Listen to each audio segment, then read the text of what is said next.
And welcome back to another episode of Big Movie Mouth Off.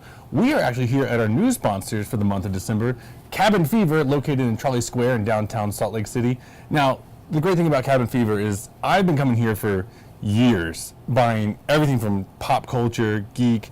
You know, they've got the reaction line, if you guys know those, the old vintage. Oh, they're so cool. Oh, they're amazing. Yeah. Greeting cards. Have the Nightmare Before Christmas stuff. So that's pretty good. Whatever you want. That's with the season. That's with the season. You know, if you got greeting cards, they've got lunch boxes, magnets, gift bags, anything you could ever need for the Christmas, holiday, Hanukkah, Kwanzaa season. Even some slightly risque stuff. If That's that true. Floats your boat. That floats your boat. If your family's into that. No, like if you don't have the family, you just have a person. Oh, just for yourself? Oh no! So you're like, hey, here you go. Here's this cool looking book. Just for me. Yeah. For the bathroom reads. Check them out, Cabin Fever, Trolley Square, down in downtown Salt Lake City. Promise you'll have a good time if you come on in and check it out.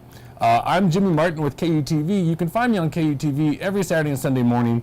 Saturdays we do the film reviews. Sundays it's either junkets or me making a jerk out of myself, playing with gadgets. You're good at that. Or I'm really good at it. Playing it with gadgets. They call me the man-child in the studio. I'm totally fine with it. I'm happy with it. So you can do that. And, well, you've returned. I have. Leezus.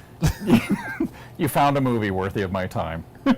So introduce yourself and tell them where you're from. I'm Leigh, Kade, Frisch, Compassionate Eatery, Geek Show podcast, and basically I just wander the streets and dispense knowledge. It's true. It's true. It's very true. It's true. So I'm not a certified life coach, though. There you go. We'll see. You can find Big Movie Mouth Off on Xfinity Channel 6, 6:30 p.m. every single day. Also on their on-demand system, it's Utah On Demand, movies and film. Much better folder for us. Makes more sense. So you can do that. It's got movies both young and old. If you missed it, nowadays, you know, things, they fly out of theater pretty quick. Really fast. And then they're on Blu-ray and DVD and even video on demand in like 3 months. So it's Sometimes still... they don't even make it at all. It's true. Yeah. It's true. They just go away. Yeah. Well, it's like where the left socks go. They just go away forever. It's the no zone. So there's that. Or they're still in theaters like this one right now. It's The Hobbit, The Battle of the Five Armies. Thorin, you gave a promise. You brought upon them only ruin and death.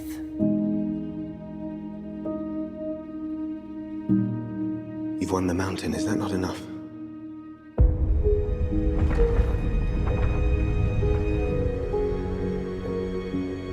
Now, we defend it. I came to reclaim something of mine. So you're laughing already. Oh boy. So this is the conclusion of Peter Jackson's, I would say, 14-year journey walking through the pages of Middle-earth, Tolkien's Middle-earth. You know, we had The Lord of the Rings, The Fellowship. 3 great movies. Yeah, was it Two Towers, right? And then Return of the King. 3 fantastic movies. Took some time off. Yep. We thought we'd get Guillermo del Toro to do it. Then he's like, no. Well, Guillermo's like, I'm going to do something else. And then Jackson's like, well, I'm gonna do it. Yeah. This is me. I got it. So then we had one book. Well, and that's where I'm going to say it right now. That's where the trouble comes up. You've got 3 big books Sure. that they make 3 big movies out of. Yeah. And you've got one little book Yeah. that they make 3 big movies out of. I think if you were to line up all 3 Hobbit movies Yeah. and watch them back to back and time yourself, and then go back and read the book, you'd finish the book in less time. You're probably right. I am right. I think you're probably right. So, you know, this is right where the last one left off, obviously, because it's the same book. Dragons. Dragons. Schmog, that's how you say it. Schmeg. Oh, that's nice with the accent. I like it. Schmeg. Yeah. Smog has been released from the mountain. He's destroying the townspeople's village. Lake Town, yeah. Yep. And so he's... Beautiful village. It looks great. It looked pretty Oh, nice. yeah. Looked pretty nice. So, you know, that happens. What's funny is, and I'll spoiler alert a little bit, he's only there for like 10 minutes. As he should be. And I haven't read the books. That's Okay. the thing. So I didn't know if Smog was going to be like this grandiose... He dies precisely where he's supposed to die. Good. Which Spoiler means alert. that they didn't turn around and say, oh, he'd be great in the Battle of 5 Armies. Yeah. Because everybody needs a dragon. Everybody needs a dragon. Yeah, we got a dragon there. So that happens, and then we're like, okay, so now let's get kind of back where this story was going about the dwarves and their castle and their kingdom and how they should be, you know, they should reclaim it. But now that people kind of know the treasures that, and now that Smog's dead, Mountains of treasure. oh gosh, it makes Scrooge McDuck's vault look like a pansy. I was waiting for Thorin to swim through it. This was the last move in a master plan. A plan long in the making. These bats are bred for one purpose.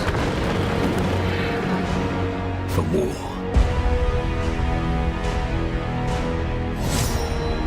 Leave Sauron to me. Bilbo is right. You cannot see what you have become. Everything I did for them. They did some cool things with the treasure that weren't really in the book. They talk about dragon sickness, that Yeah. the gold's cursed, and that's because in the book Thorin just kind of turns into can I say 100% a dick? Yeah. Yeah. So you can say that. he becomes 100% a dick, and they don't really explain that in the book so much as they did in this movie. That the gold was cursed, Sure. and that it cast a shadow over him and made him just really stingy and not wanting to help people. A dick. And that was nice. I actually liked that addition to the story. Sure. I thought that worked out really well. Yeah. You're biting your lip, I can tell. I so am. So, there was that part of it. I enjoyed most of the film. I was not a fan of the first one. I thought it was so stretched out, and I actually watched it on the flight over to London. Mm-hmm. I watched the first two again because I was like, let's just get re-caught up. Not that I forgot it, but just get refreshed. Oh, it's the Phantom Menace of this unnecessary prequel trilogy. It's true. It's true. It is. It is. You're sitting there going like, do something. Pod race, please. come on. Yeah, right. Oh, boy. So, but then Smog, the Desolation of Smog was Yeah, fun. Schmurg shows up and everything's cool. Schmurg. And so that happened, and then so this one I was like, all right, let's get this ball rolling. I had a good time with it. It was a good time. I didn't read the books. I understand. I know that according to you, Jackson may have added some stuff. He did add some stuff, and that's ultimately this has been nagging at me. I saw the movie 3 days ago, Yeah. and I walked out of there going, that was a lot of dumb fun. Yeah. From a source that's not dumb. And Yep. and from a director who's not typically dumb. He actually makes smart action movies. So Yes. if that's not an oxymoron. But so I've been analyzing. And what happened is Fran Walsh, Philippa Bowens, and Peter Jackson, they said, okay, we've got about 2 movies worth of material. And that was the original plan. We're going to do 2 movies.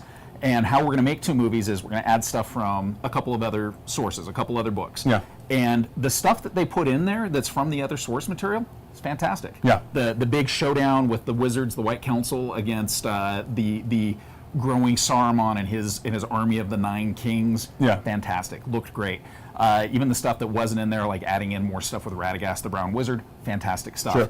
It's the stuff that never existed in Tolkien at all.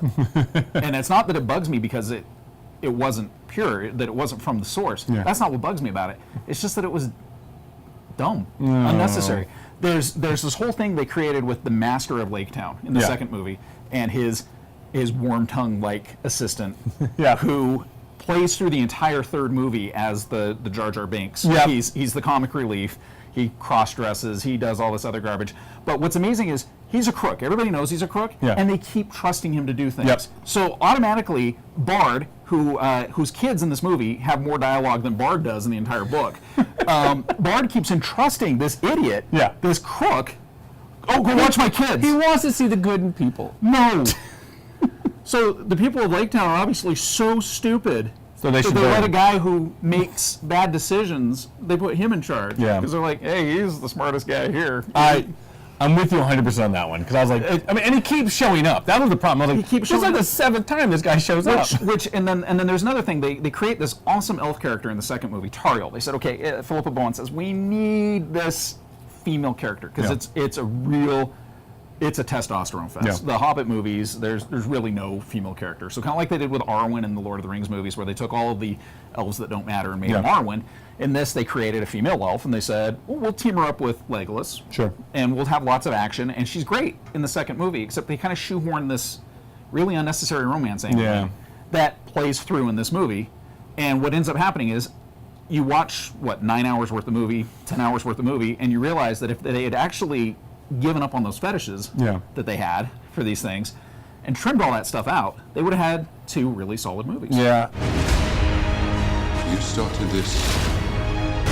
You will forgive me if I finish it. When faced with death, what can anyone do?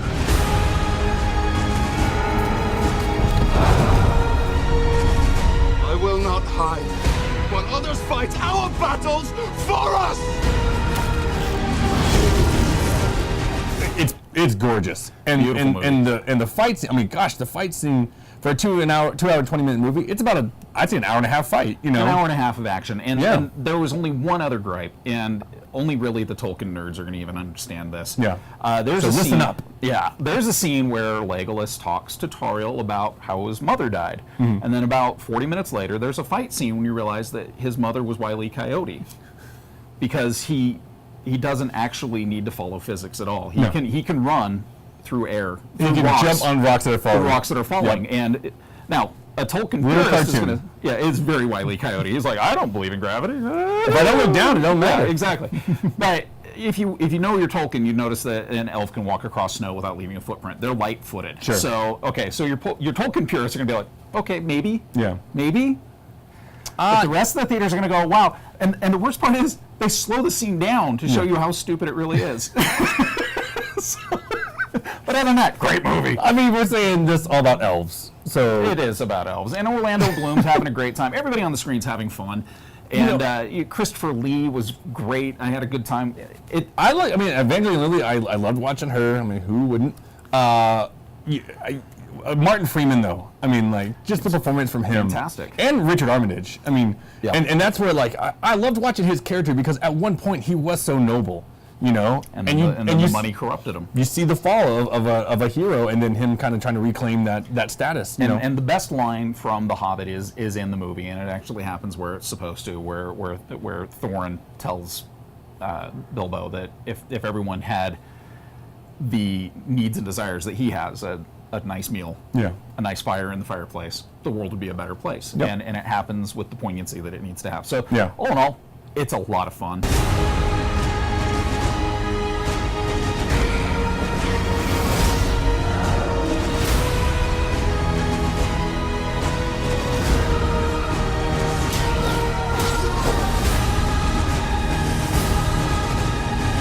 You have but one question to answer. How shall this day end?